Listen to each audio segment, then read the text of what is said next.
मतलब 9 अप्रैल हो रही है आज। आज मैं छत पे बैठ के मेडिटेशन कर रही हूँ यहाँ पे। एंड गला बहुत दर्द कर रहा था, भगवान जी से प्रार्थना कर रही थी कि और सर दर्द तो हर रोज़ होता ही है, आपको पता ही है, जो पढ़ने वाले बच्चे हैं उनके लिए तो नॉर्मल ही है। और एंग्जाइटी भी है, फिर दूसरी प्रॉब्लम भी है जो गर्ल्स को होती है। और ऊपर से जब आप एक जगह ना ऐसा लगता है पड़े हुए हो, कहीं जा ही नहीं रहे हो, जाने के लिए फाइनेंशियल चीज़ें चाहिए होती हैं। मेरे दिमाग में मेरी क्लास लगने वाली है आईसीटी की, वो रहती है अभी। कल मैंने वीडियो देखा जिसमें एक ना दीदी होते हैं, उनकी शादी हो जाती है, उनके पापा टूट जाते हैं।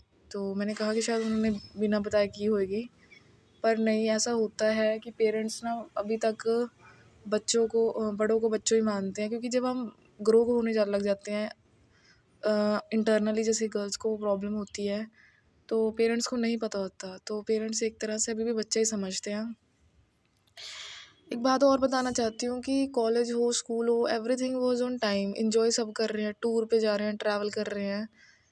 अपने घर में या मेरे घर में मैं बताऊँ, ऐसा कौन सा पर्सन है जो एंजॉय कर रहा है? 12-12 13 घंटे शॉप पे जाओ, फिर आओ, फिर अगर आपको टाइम पे, मतलब मेरे द्वारा अगर नहीं लंच या डिनर नहीं मिलता तो फिर गलती मेरी है ना। अब मैं जो प्रिपरेशन कर रही हूँ यूजीसी नेट की, ठीक है, उसमें मैंने सारों को चिल्ला चिल्ला के बता दिया कि मैं इस चीज़ की प्रिपरेशन कर रही हूँ, मुझे ये तकलीफ़ें हो रही हैं। उससे नुकसान किसका? मेरा तो है ही। मतलब ना, मेरा अपने आप पे सेल्फ कंट्रोल बहुत कम होता जा रहा है। और ऊपर से वो वीडियो नहीं निकल रही थी, फिर सुबह क्लास लगानी थी राज सर की, वो नहीं लगी, ठीक है। अभी क्लास लगाने की हिम्मत नहीं है, फिर अंशिका मैम की क्लास लगाने की हिम्मत नहीं है।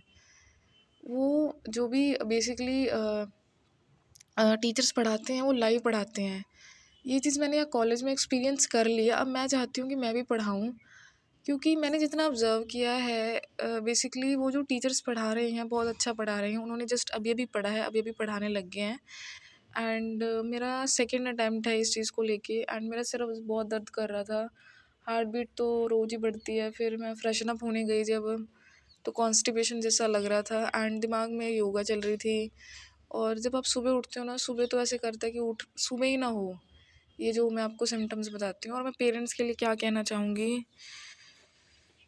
कि दर्द ना समझो बच्चों का, जो अंदर ही अंदर लेके बैठे हैं। फिर मेरे दिमाग में वो जो ए नाम वाले सर है, अश्विन त्यागी जी, उनकी वीडियो आने लगी। और मैंने सोचा, मैंने कहा कि मेहनत तो सब कर रहे हैं, पर सफल वही होएगा जो टाइम के साथ चलेगा। चाहे आपको जितनी भी एंग्जाइटी है, सर दर्द हो रहा है, फट रहा है, जब तक आप टाइम के साथ नहीं चलोगे कोई फ़ायदा नहीं है। फिर मेरे अलग पांडे सर के थॉट्स आने लगे। वो कहते, कुछ भी हो जाए आपको काम करते रहना चाहिए। मैंने कहा कि अगर मेरा सर फट के मैं बेहोश हो जाऊँ तब मैं काम करने की हालत में हूँ? आई नो कि मैंने उसको इशू भी बना लिया है, क्योंकि मेरे नानी माँ मुझे समझाते होते थे, बेटा स्ट्रगल ज़रूरी नहीं है, स्ट्रगल यही स्ट्रगल होते हैं। फिर जब मैंने वो वीडियो देखी, वो दीदी की मैरिज हो रही थी, वो दीदी आगे रोने लगे। मतलब ये चीज़ें ना बहुत ही ज़्यादा मेरे साथ हो रही है। अभी मुझे बहुत गुस्सा आ रहा था, इसलिए मैं ऊपर आई। मैंने बताया कि मुझे हल्का हल्का बुखार है, पीरियड्स में बुखार भी हो जाता है। और सच बताऊँ, मेरे पास ना अभी कोई अर्निंग नहीं है। मैंने सिर्फ सब यूजीसी और इस वीडियो के ऊपर छोड़ रखा है। योगा मुझे आती है, डांस भी मुझे आता है, एंड ये भी मैंने तान्या और जो सिखाते हैं ऑनलाइन योगा आर्टिस्ट अमन जी और राधिका जी, उनसे सीखा है मैंने। एंड सीरियसली ऐसा लगता है कि हम बहुत ही दूर की सोच रहे हैं, प्रेजेंट में हम रह ही नहीं रहे। क्योंकि जब प्रेजेंट वाले लोगों को देखती हूँ, उनको तो विश्वास ही नहीं है मेरी बातों पे। तो ये था आज का सीरियस सा या छोटा सा vlog. All the best, hard work करते रहिए, डू योर बेस्ट।